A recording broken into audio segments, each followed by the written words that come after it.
Religious rights versus public safety. You're scared that I'm going to take this religious symbol and kill somebody. Windsor Gym apologizes to a Sikh man after asked to leave over his ceremonial kirpan. Could sharing leadership mean better health care? This comes down to two issues, and one is how do we find efficiencies in the system, and how do we enhance the experience for our patients and our families? Two local hospitals say working together will save $2 million per year. And defying Trump's tariff threat. I'm tired of the bully trying to take our lunch money all the time.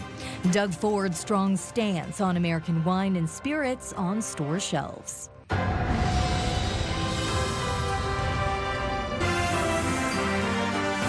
CTV News with Stefanie Masotti. Good evening, and thank you for joining us on CTV Windsor and AM 800.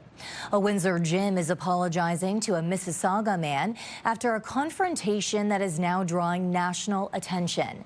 The man was asked to leave the facility after concerns were raised about the kirpan he wears as part of his Sikh faith. You're kicking me out of the gym right now because you are scared that I'm going to take my religious symbol.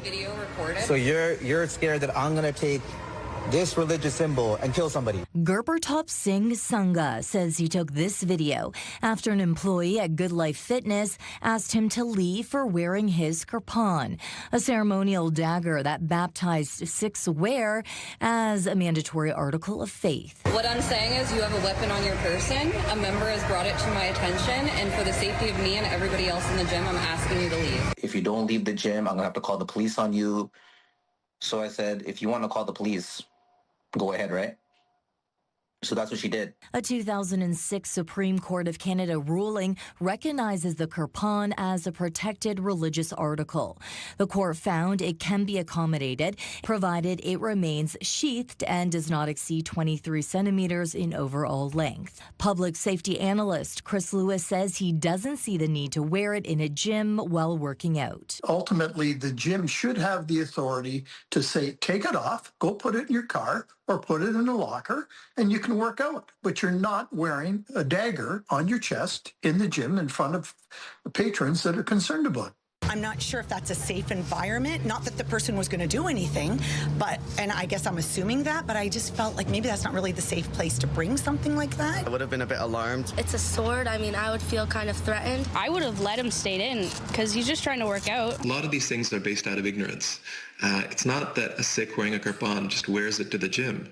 They're wearing it at all times, whether it's sleeping, at home, bathing even. It's worn literally at all times. It's treated as a part of your body. The World Sikh Organization of Canada says the request to leave is unacceptable. When you go to a gym, you are seeing all kinds of items that potentially could be used to do serious harm, whether it's dumbbells or barbells or weight plates. But you don't look at those items and say, oh my God, is someone going to hit me with them?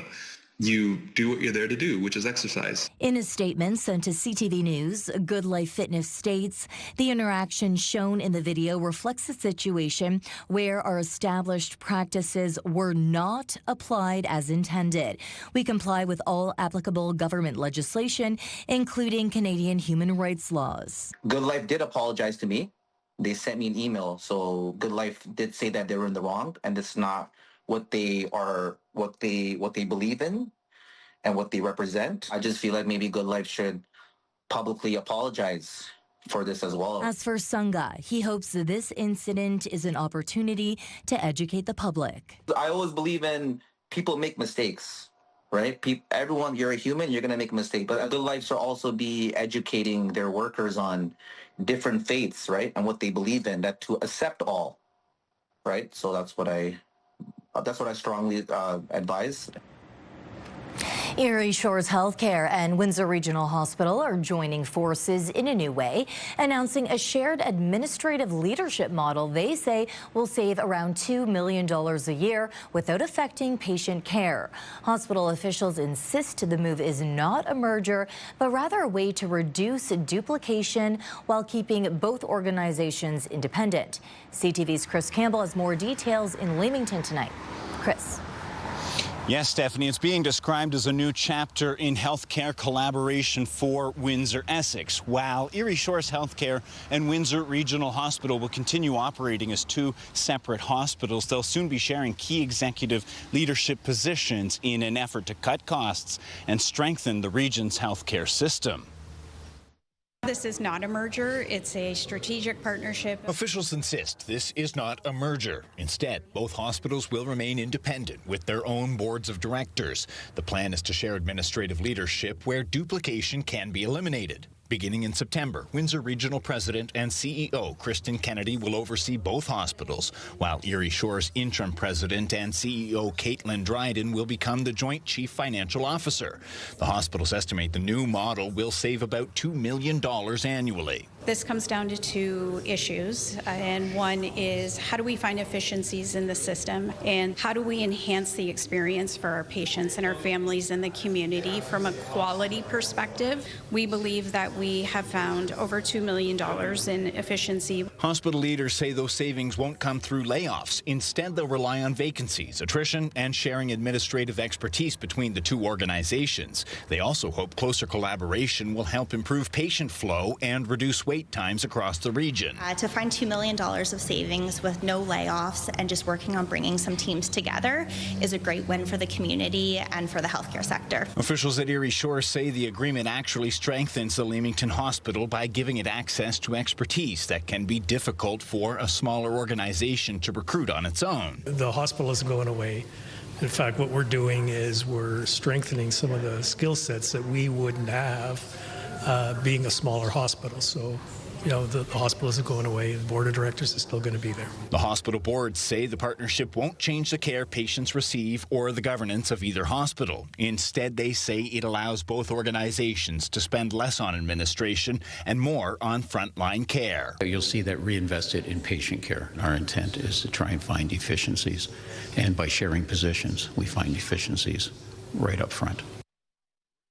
Hospital leaders say patients shouldn't notice any changes to the care they receive, with the expected savings coming from administrative efficiencies rather than frontline services. The shared leadership model begins rolling out next month, with one CEO and one CFO overseeing both organizations by September. Stefanie. Okay, Chris Campbell in Leamington tonight. Thank you, Chris. In other news, the City of Windsor officially unveiled the expanded West End Transit Terminal on the Hotel Dieu Grace Healthcare Campus today. The $3.7 million project increased the terminal from 6 to 9 bus bays, helping improve service, reduce congestion, and support future transit growth. Riders will also notice new passenger shelters, benches, bicycle parking, and a larger boarding platform. And bus operators now have a new dedicated facility. The project was funded by the city, along with $1.4 million from the federal government and $1.2 million from the province. CTV's Bob Belichico shows us the larger impact created by this brand new bus terminal.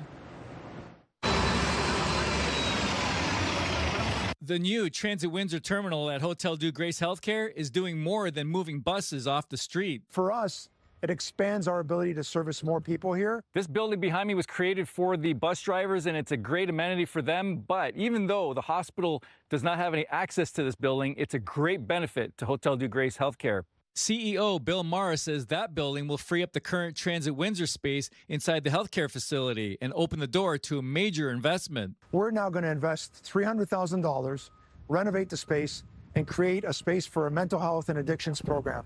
It's called the ACT program, the Assertive Community Treatment Program. Hotel Dieu Grace Healthcare offers support to about 200 people. This investment really validates the fact that there's a need and a greater demand. Mara says work will begin in early August and the updated space will be open by October. He is excited to move the program from its current space at the back of the property to a place just steps away from the transit terminal. It'll also have better amenities because we're going to introduce shower facilities, laundry facilities, kitchen facilities. It's really a health and wellness program for individuals that have been struggling with mental health and addictions. On the other side of the city, the hope is to have the East End terminal open around Labor Day. That opening will bring a different impact. There will be an increase in new routes that will be connecting the East End to this terminal. And also what's really important is travel times. Ward 7 City Councillor Angelo Marignani points out buses won't need to navigate through a mall parking lot anymore and will have easy access to and from the terminal. However, Marignani is highlighting a concern: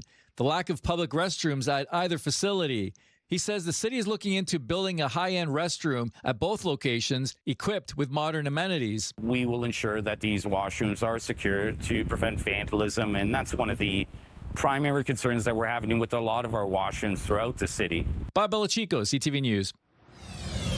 Meteorologist Gary Archibald joins me now for our first look at the Weather Center. And Gary, we're keeping our eye on a few things tonight. Yes, gusty winds. We saw that earlier this afternoon, Stephanie, and some spotty showers turning into significant thunderstorm activity. And this is proof of that. A sweep right across the heart of southern Ontario today. And we've been spared the worst, but we're not out of the woods just yet. I think it will still be gusty, windy through to about 10 p.m.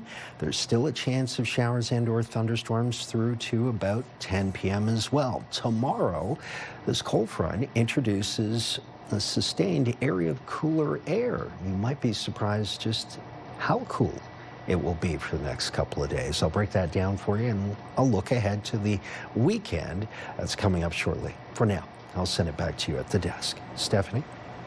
A 55-year-old Michigan man is dead following a drowning in the Detroit River near Amherstburg. Windsor police say 2 men were sailing on Monday afternoon when their boat capsized near Erie and McLeod Avenues. A passing vessel helped pull them from the water, but 1 man slipped underwater before Coast Guard crews arrived. Both were taken to hospital where the Garden City, Michigan man was pronounced dead. Police say neither was wearing a life jacket. A rollover crash caused traffic delays on Tecumseh Road East near Lozon Parkway today. Emergency crews rushed to the scene after a collision involving a compact car and Jeep Cherokee. The impact flipped the Jeep onto its side and as a result caused a traffic snarl. No word on injuries or what led to the crash. Police continue to investigate. Despite the large Hells Angels gathering in Windsor, Essex last week, police say the event passed without any major incidents. More than 750 members of the Hells Angels and other motorcycle clubs visited the region, while Windsor Police and the OPP increased patrols to monitor the area. Officers carried out about 40 enforcement actions. Police say the groups largely kept to themselves and the weekend unfolded much as expected, with no significant public safety concerns. A strike could be on the horizon for Essex Windsor EMS. QP Local 2974 has filed a no board report putting paramedics in a legal strike position as early as August 8th. The Ontario Labour Relations Board has approved an essential services agreement that would allow for a 20% reduction in ambulance services during job action. The union says compensation and staffing concerns remain the key issues at the bargaining table, but says it is ready to meet the County of Essex to avoid a strike. Now, the County of Essex issued a statement saying, in part, the county looks forward to more discussions with the union. Essex Windsor EMS continues to operate normally. Meantime, the Essex County Homelessness Hub won't see changes to its levels of service after all. County Council voting to use surplus funds from its community services budget to keep operations status quo. Rising costs and a decrease in funding for homelessness supports threatened hours at the Leamington-based hub. County staff say the surprising surplus came after a review of the budget showed some clients required less financial support than expected. The county has also approved up to $25,000 for a temporary outreach worker to improve data collection. A trade battle brewing between Canada and the United States is heating up. Ontario Premier Doug Ford says the province won't put American wine and spirits back on store shelves unless the U.S. drops tariffs on Canadian autos and steel. But even if a deal is reached, would Canadians still buy U.S. beer, wine, or spirits? We sent CTV Sanjay Maru out to find out. Well, Stefanie, the people we spoke with today say winning Canadian consumers back will not be easy, but don't bet on that happening anytime soon, with the Trump administration citing Canada's restrictions on American alcohol as one justification for its new 50% tariff on certain Canadian goods. For more than a year, American-made beer, wine, and spirits have been missing from Ontario shelves. And following the announcement of a new 50% tariff on certain Canadian goods, Premier Doug Ford says that is not about to change. I'm tired of the bully trying to take our lunch money all the time. We always seem to be on our back heels. We need to be on the offense. The Trump administration is citing Canada's restrictions on American alcohol as one justification for the new tariff set to take effect in about 4 weeks. But even if the two countries eventually reach a deal, there is another question. If American alcohol returns to Ontario shelves, would Canadians still buy it? Why should we?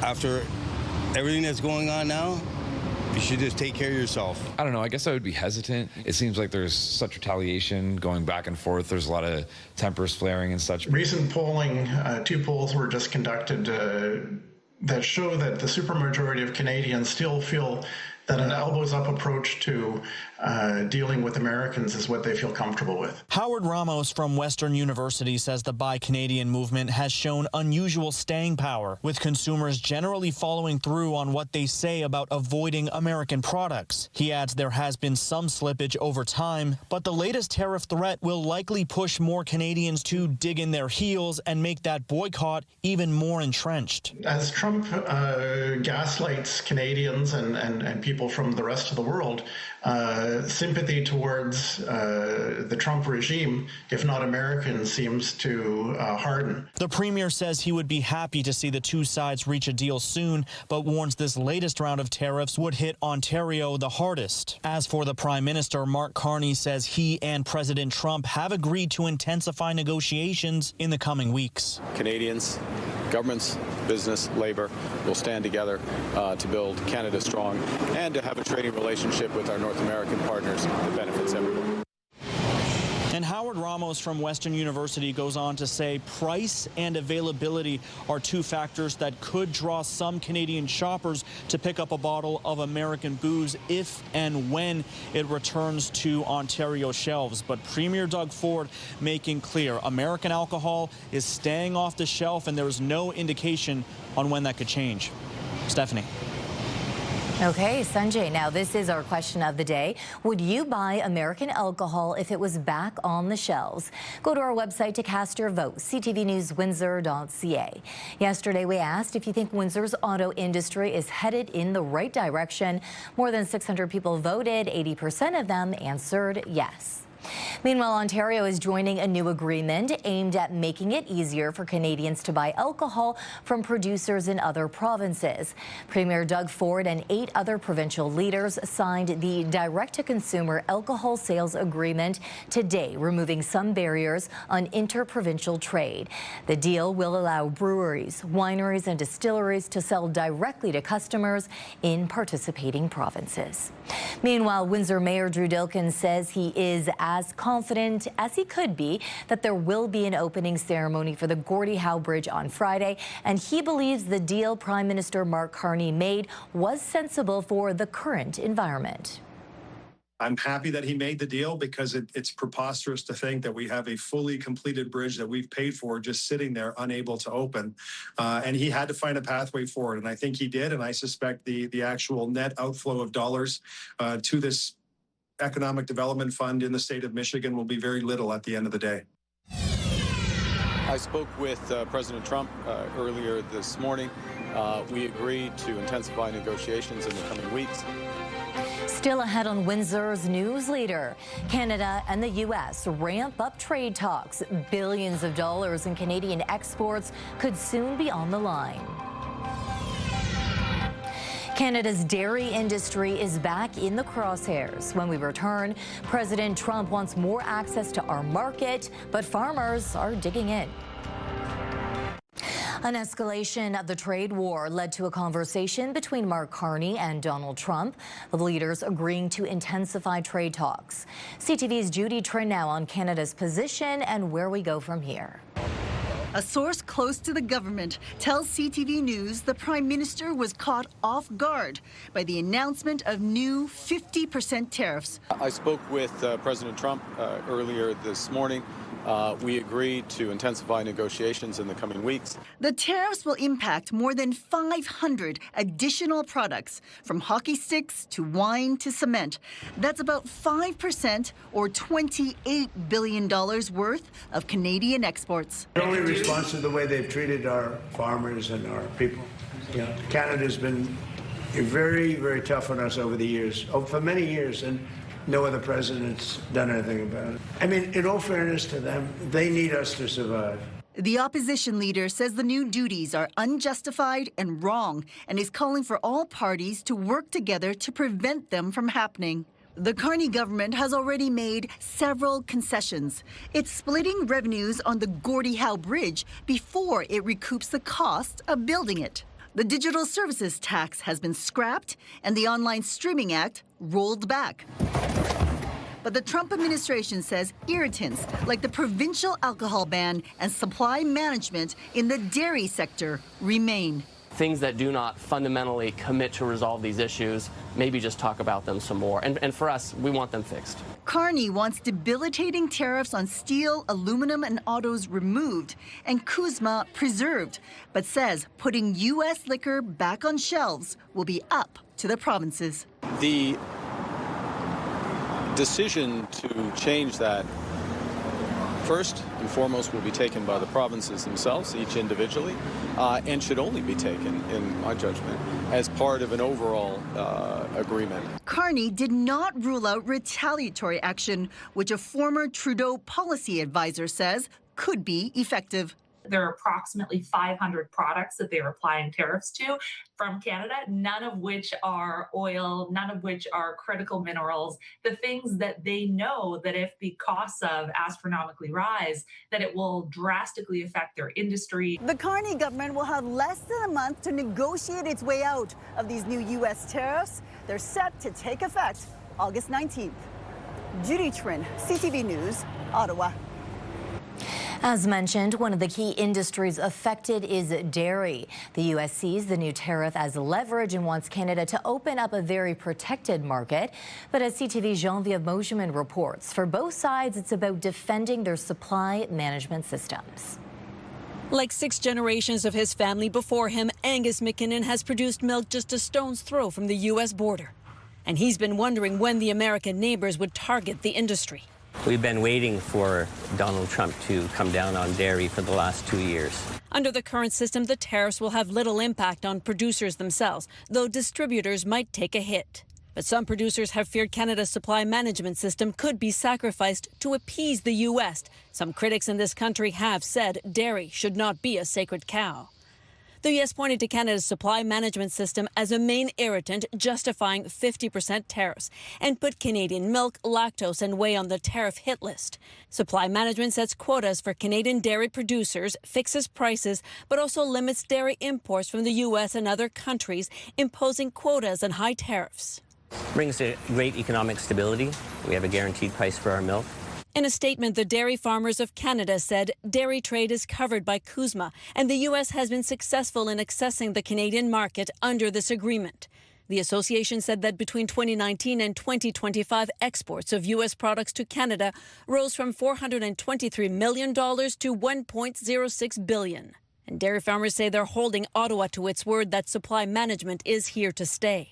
Canada is home to over 9,000 dairy farms, nearly half of which are in Quebec. Quebec was built on agriculture. Most are family-run with small herds.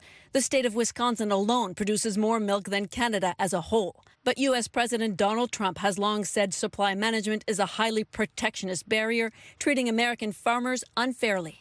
You can see that he's positioning himself, because keep in mind, Middle America elected Donald Trump.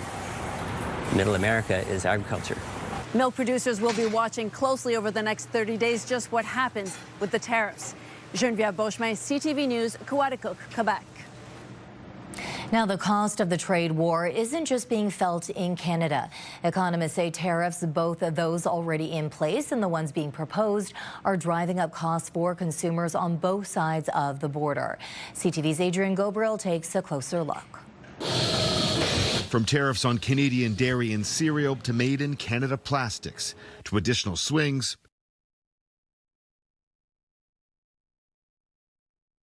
American consumers and businesses are going to have to pay. the tariff campaign launched by the Trump administration in early 2025 has upended North America's integrated trade relationship, rocking once reliable supply chains while inflating costs for consumers on both sides of the border. Trump's tariffs thus far are estimated to be costing the average U.S. household between $1,400 and $2,400 Canadian dollars annually. And that could spike if these new tariffs go into effect in less than 30 days. Probably the one that's going to have the biggest impact is tariffs on Canadian cereals and dairy. This is going to drive up grocery prices even further for American consumers. It's really going to hurt American families. North of the border, wallets here are also feeling the pinch. Canadian households are absorbing an estimated $2,300 to $2,700 in higher annual costs since the tariffs came into effect. Free trade benefits people on both sides of the border. The situation we have right now with the trade war is that it's making life worse for Canadian families and for American families. The tariff cycle has also impacted the Canadian economy. Economists are estimating a reduction in Canada's GDP by 1.5 to 2%. The country also lost roughly 61,000 manufacturing jobs since January of last year, when President Trump's second term began. There's a reason why we need to hold our breath here. There's a reason why we have to take this seriously. I can imagine the pain that so many of the exporters are feeling this morning. Our supply chains are suffering right now. As Canada's economy hangs in the balance, many market watchers believe the federal government's response needs to be measured, in part to protect the cost of living for Canadian consumers. Economists point out that there was no significant market reaction following President Donald Trump's most recent tariff ultimatum. One theory is that the markets may believe that Washington and Ottawa could reach a trade deal in the weeks ahead. Only time will tell. Adrian Gobriel, CTV News. Negotiations between General Motors and Unifor will begin next month. After reaching a deal with Ford, the union says negotiations will begin with GM on August 10th in Toronto. Unifor represents more than 4,600 members at Ontario GM facilities, including Ingersoll, Oshawa, and St. Catharines. The union says the contract talks with GM come after successful pattern-setting negotiations with Ford. Workers at Ford approved a new 3-year contract that included 3% annual pay increases.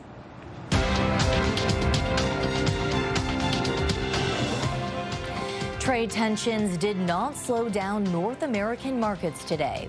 In Toronto, the TSX gained 409 points.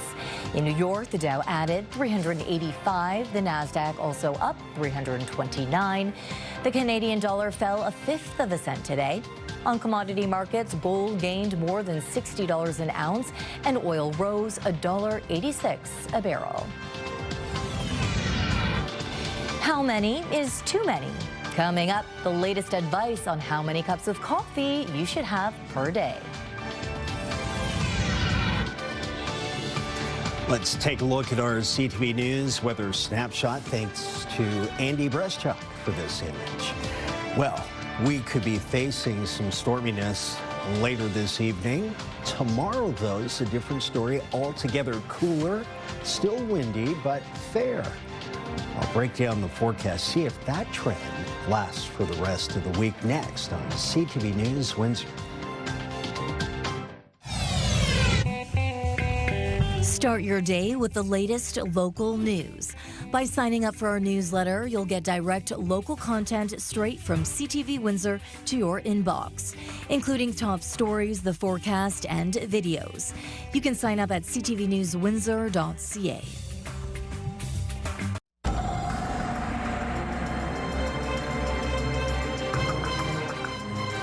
Cloudy out there. Gary joins me again for an extended look at the weather. Gary, we're talking about some rain and risk of thunderstorm as well. Yes, risk of thunderstorm activity in and out of warnings across Michigan into parts of southern Ontario for severe weather. Gusty winds. It was breezy earlier when I shot that video. It got windy this afternoon. Saw gusts in the 60 to 75 kilometer per hour range. And of course, scattered showers and thunderstorms in the lower Great Lakes Basin. It's been a warm day, close to 30 to 31 degrees Celsius. That's the story at the airport in Windsor, Essex. Cooler in Chatham-Kent, but these temperatures are going to change as the cold front pushes through this evening as I speak. We will see those temperatures cool off, and tomorrow is a much cooler day. It's felt between about 30 and 38 across parts of southern Ontario. But again, it's more of a story of instability. The gust front, the windiness, accompanied by the instability in the atmosphere, has brought rather windy conditions across the region. What's taking place? A huge spin of low pressure, the core, is well towards northern Ontario, and it's spinning about counterclockwise, and it's been ushering in some steady showers, even some significant thunderstorm activity, especially along the north central shores of Lake Erie. It will spin about and eventually move further east. And behind it, a clearing and cooler temperatures. But before we get there, could have second and third wave opportunities to see some rainfall scattered across southern Ontario. Looks like extreme southwestern Ontario is not likely to see the worst of it, but if you have travel plans between Chatham-Kent towards the GTA this evening, you could encounter rain, thunderstorm activity, and the like. It will be a windy, breezy night. Tomorrow's cooler, 23, a mixture of sun and clouds. Sunny on Thursday, 25. Our average high at that time would be closer to about 28. Friday, sunny and 27, 3 days below seasonal. Imagine that, sunny, high UV. Saturday and Sunday, now we're up to about 29 to 30 degrees for both days. Increase in cloudiness, slight chance of showers. Monday, Tuesday, 27, 28, back to seasonal. Showers possible on a cloudy Monday. Fairer weather on Tuesday. Let's look at your 7-day forecast courtesy of Enercare Styles.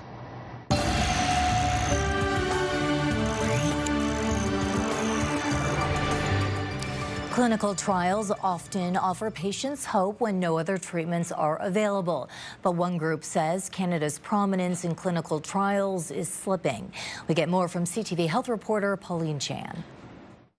In some disease areas like oncology, it can mean a difference between life and death. A clinical trial is an opportunity for Canadians to access new innovative medicines, cutting-edge therapies, and specialized care. Pharmacist Bettina Hamlin of Innovative Medicines Canada worries that Canada's once leading role as a place to hold clinical trials is slipping. And we're losing that competitiveness because other countries are really stepping up and attracting clinical trials into their jurisdictions. That's despite Canada having top universities, renowned researchers, and excellent hospitals. It takes on average 2 years for Canadians to then access that medicine. And so that time lapse is not very attractive for companies to invest in clinical trials in Canada because it takes so long to then actually bring the medicines to Canadians. Other countries, they make it available on the market as soon as the regulators have determined that a medicine is safe and effective. Another factor that's come up is President Trump's call to give the U.S. most favored nation status. They want to get the guaranteed lowest price of any country. And historically, Canadians have paid a lot less. So some companies may not want to launch a new medicine and set a low bar that may affect their market in the American market, for example. Barry Stein knows the importance of access to clinical trials. He was diagnosed with colon cancer in 1995 and went through 2 clinical trials, one in California, one in Montreal. what we believe is that we have to improve the way we do things in Canada to encourage investment in life sciences and ultimately in new products that patients can avail themselves of in Canada. He says streamlining the process, such as Ontario has done with its FAST program, accelerating access to certain cancer drugs, will help not only patients, but also the healthcare industry. And Hamlin says those skilled jobs and investment in medical research are a big part of Canada's economy. Pauline Chan, CTV News. A new study suggests watching too much TV today could affect your brain tomorrow. Researchers followed more than 1,700 adults for over 2 decades and found those who watched the most television were more likely to show brain changes linked to cognitive decline and dementia later in life. The study found TV watching was associated with changes in areas of the brain involving in memory and thinking, even after accounting for exercise. Researchers say the type of sitting matters, with passive TV viewing appearing more closely linked to brain health than sitting at work, for example. They caution the study does not prove television causes the changes, only that the two are associated. And if you rely on several cups of coffee to get you through the day, there's some good news for you. A new study finds that drinking up to 5 8-ounce cups a day is okay for most adults, and it may even reduce the risk of type 2 diabetes, stroke, and heart failure. But keep in mind that's black coffee, minus the sugar, sweeteners, flavors, or cream. The findings were published in the American Heart Institute's flagship journal. Every Tuesday and Friday, dozens of people line up at the Windsor Goodfellows for something many rely on, a lunch bag and a little peace of mind. Now, a $10,000 donation from Caesars Windsor will help keep that program going. The money will support the Goodfellows lunch bags for the homeless program, which now hands out up to 125 bags each day it operates. Organizers say demand has more than doubled over the past 4 years, and recipients say knowing that meal is there each week makes a real difference. Did the World Cup pay off? 6 matches, millions spent, and hundreds of thousands of visitors. Still ahead, the early impact on Canada is in. Jim Jeffries is bringing his acclaimed Son of a Carpenter tour to the Coliseum stage September 11th. Enter at ctvwindsor.ca for your chance to win a 4-pack of tickets to see Jim Jeffries at Caesars Windsor, plus a $200 gift card.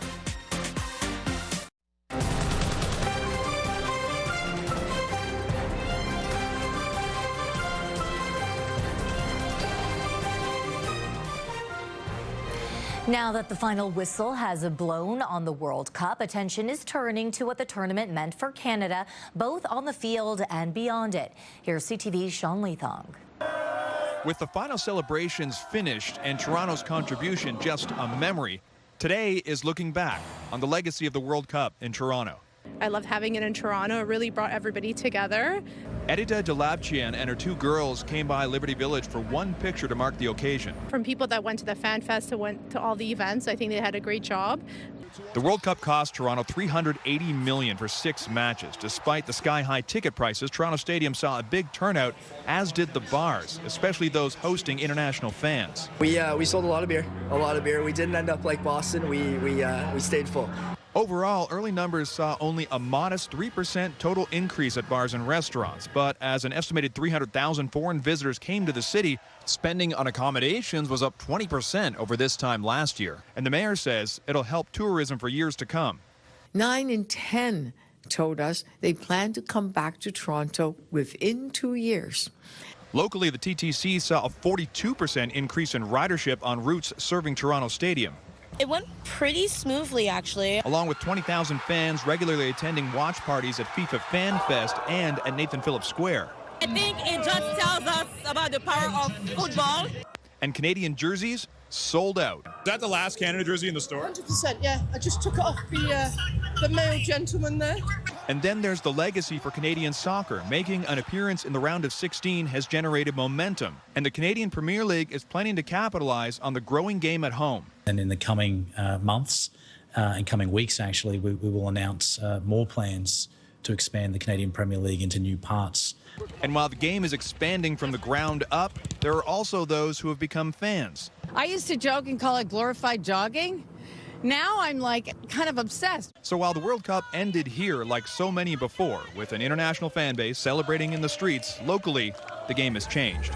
Shantley Thong, CTV News, Toronto.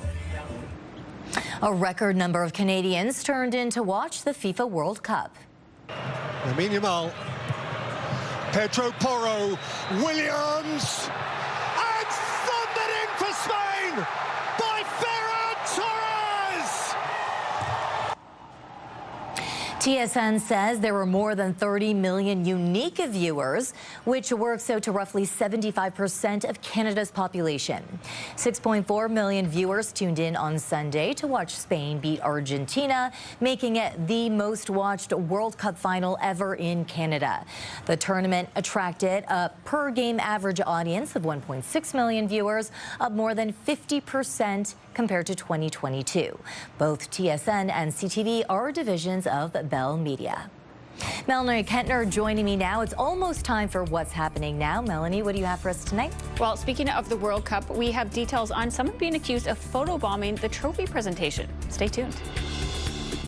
This is your CTV Windsor Our Community Calendar. There's something new happening this summer. Art Windsor Essex Summer Nights. Enjoy exclusive summer programming every Thursday in July and August.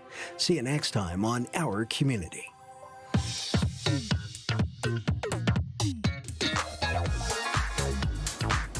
So, Melanie, you have details on Spain's trophy presentation and some debate over a photobomber. Yeah, that's right. So Donald Trump is being accused of photobombing the Spanish team's trophy presentation for the World Cup for political purposes. Following Spain's victory over Argentina, FIFA President Gianni Infantino appears to try and hurry Trump off the stage as the presentation wraps up. But Trump lingers and ends up part of the picture with the champions. Images shared by Spain and FIFA later on social media crop Trump out, refocusing the celebration on the players and their historic win. The White House responded by releasing its own version, adding the president back in. We've got a look back at the World Cup stories online at ctvnewswindsor.ca. And we also have a separate web page of note, Melanie, with the Gordie Howe International Bridge hopefully opening soon. Yeah, that's right. So we've put Gordie Howe Bridge stories in a special section of our website, and you can see the latest developments on the bridge, and of course we'll have live coverage of the ribbon cutting ceremony, and you can see the photo galleries of the various stages of construction over the years. And in our social spotlight tonight, here's why Atlanta area police force posted on Facebook, "Hey, can't park there."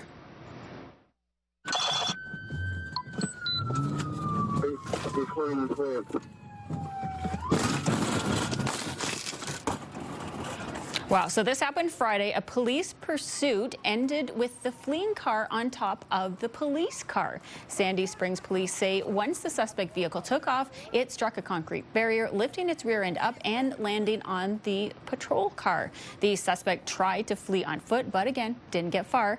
Remember, Stefanie, no one is above the law, not even if you happen to end up above the law. Yeah, clearly he was above the law. I love police body cam footage. Yeah, it's amazing the footage that they get and how you can just see like a play-by-play of everything. And I mean, they're so talented in the sense that it didn't faze them that a car was on top of them. They just went off for the suspect. Yeah, and kept going. It's amazing. Okay, so if any of our viewers want to submit a video for our segment, how can they do it? Yeah, they can email us at newsnow@bellmedia.ca or text it to 10400. Okay, that's what's happening now. Thank you, Melanie. A bank ATM with a twist. This one is built for four-legged customers. Details when we return.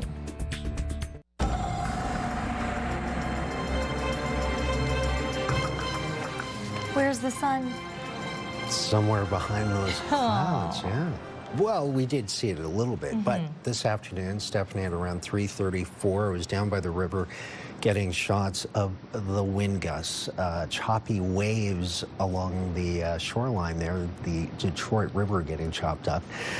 We know that there's potential for thunderstorms tonight, gusty winds, maybe even some hail. Tomorrow looks better and cooler, 23, 5 degrees below seasonal. Sunny Thursday and Friday, 25, then 27. The weekend's cloudy. Saturday, 28 or 29 on Saturday, 30 on Sunday.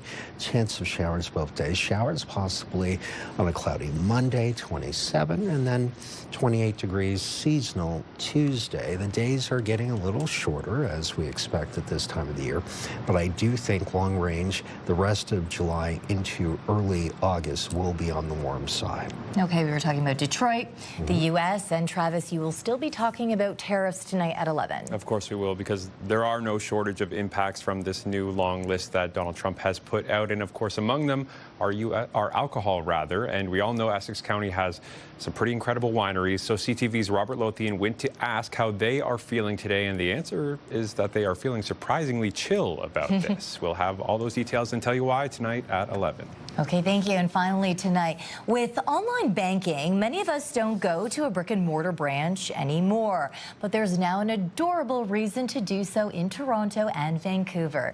Take a look at this. This ATM for four-legged companions stands for Automatic Treat Machine. Pups just have to step onto a pad marked with a paw print, and this contraption at the TD Bank will give them a free snack. The bank says it's a pilot project. Just one of 3 locations in Canada, 2 of them in Toronto, 1 in Vancouver. I'm sure Dino would love this, of course. He would not allow other dogs to get those treats. I mean, he would be friendly. He doesn't have a mean bone in his body, but he would just be, hey, this is for me and me alone. So, and a great little marketing strategy for the bank to draw people back in, I guess. But what is in it for the banks? It's where my mind goes. I'm not sure. And how much interest are these dogs paying on these treats? Exactly, that is a good question. They'll come back for you. On behalf of our dedicated team here at CTV News Windsor, thank you for watching. For updates throughout the evening, I've been practicing. Go to ctvnewswindsor.ca. Gary and I will be back with your only late local newscast at 11. Good night. That's the website, I promise you.